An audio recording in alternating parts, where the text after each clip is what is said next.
Então, o segundo tempo, agora vamos fazer o oscilador harmônico bidimensional. E depois nós vamos generalizar para o oscilador harmônico n-dimensional.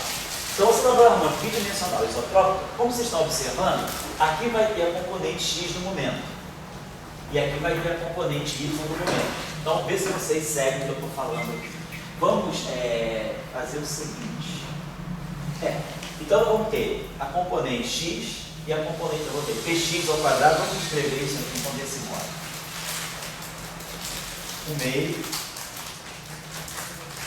1 sobre 2n, px ao quadrado, mais py ao quadrado. Então, isso aqui é o meu oscilador harmônico isotrópico bidimensional. Então, a gente vê o seguinte, eu tenho desacoplamento, eu tenho um setor, claro, px, né, o operador de momento px, é menos i h cortado, agora é derivada parcial em relação a x.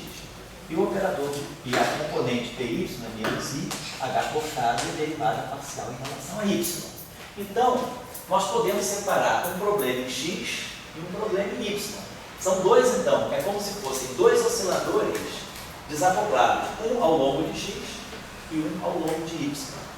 Então, nós podemos fazer o seguinte, nós podemos definir, né, então, um momento, vamos dizer assim, vamos chamar isso aqui de PI, onde I pode ser 1 e 2. I igual a 1 vai ser tudo que é x. I igual a 2 vai ser tudo que é y. Em vez de trabalhar com x e y, vamos dizer que a gente trabalha com P1 ao quadrado, P2 ao quadrado. 1 é a direção x, 2 é a direção y. Então, x1 ao quadrado mais x2 ao quadrado, porque assim fica de uma forma mais concisa. Então, eu tenho um oscilador harmônico simples ao longo da direção x1 e um oscilador harmônico simples ao longo da direção x2.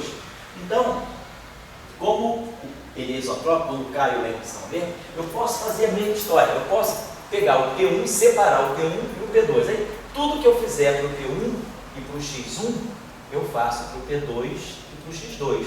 Então, eu vou definir aqui um A chapéu 1, que vai valer I, vai valer para o 1 e para o 2, e aqui é a mesma coisa. Então, na verdade, o que é o oscilador harmônico bidimensional isotrópico? É a superposição, é a soma, né? É a soma disjunta de dois operadores, dois osciladores harmônicos unidimensionais.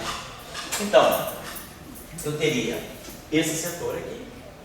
Então, isso tudo aqui vale para P1, P1, X1, X1, P2, P2, X2, X2, A1, P1, X1, A2, P2, X2.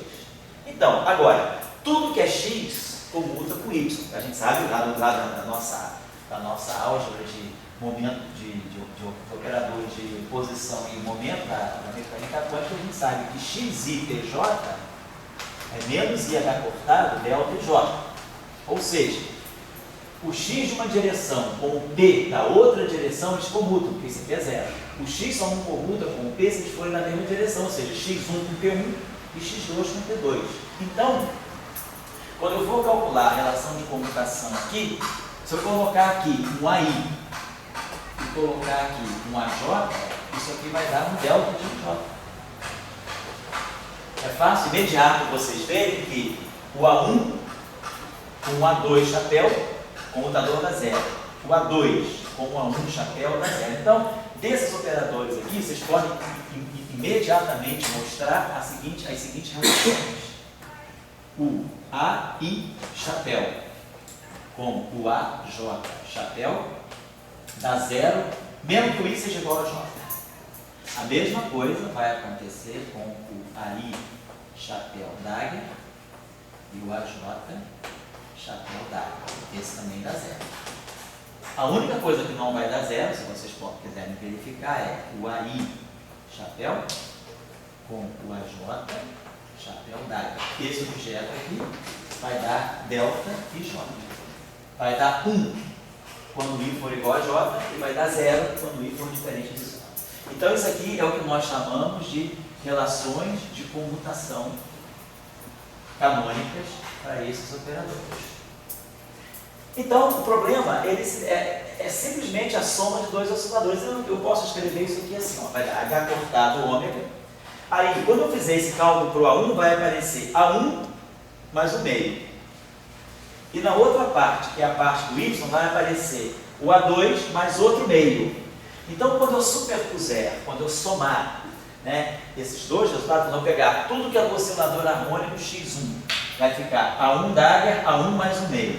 E pegar do oscilador a direção 2, vai ficar A2 Dagger, A2 mais outro meio. Isso aqui no final do dia, o meio com meio vai dar 1.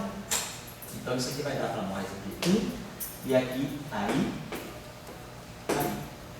Então, o oscilador harmônico bidimensional, ele é a soma de um oscilador harmônico unidimensional da direção 1, mais a soma de um oscilador harmônico bidimensional na direção unidimensional da direção 2. É a superposição dos dois. E aí, aqui a gente pode definir também isso aqui para cada direção. Isso aqui tem um operador N1 e um operador N2, ou seja, tudo que acontece para um oscilador, eu agora superponho fazendo para dois osciladores. É só seguir os cálculos, não estou impondo nada, é só ver. O que é crucial é que esses objetos aqui comutam para direções distintas. Então, o que a gente está vendo é que o espectro desse oscilador agora, ele vai depender, né, de dois operadores. Então, o que vai ser o estado fundamental, né? O estado fundamental, então, na verdade, ele tem essa estrutura aqui.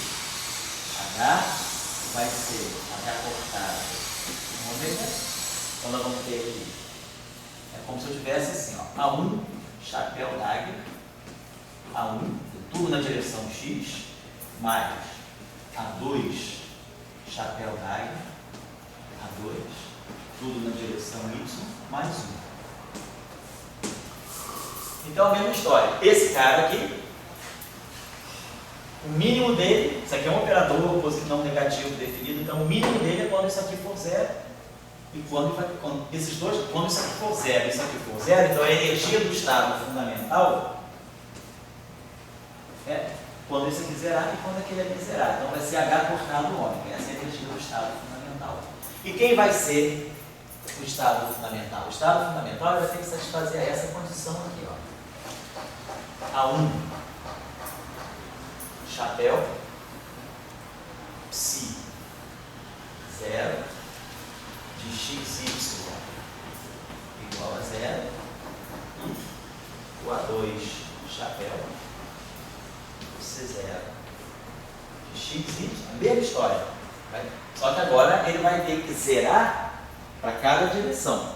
E aí, claro, tudo isso aqui só depende de x, tudo isso aqui só depende de y. Então a gente pode, fica claro para nós que a função de onda, quer dizer, que o psi0 de xy, ele vai ser uma função f de x por uma função g de y. Então, ele se quebra por aí. Meio. Tá? Olha, pode dar um stopzinho aqui, por favor, que eu já volto. Vou tentar fazer uma ligação rápida com a própria. Obrigado.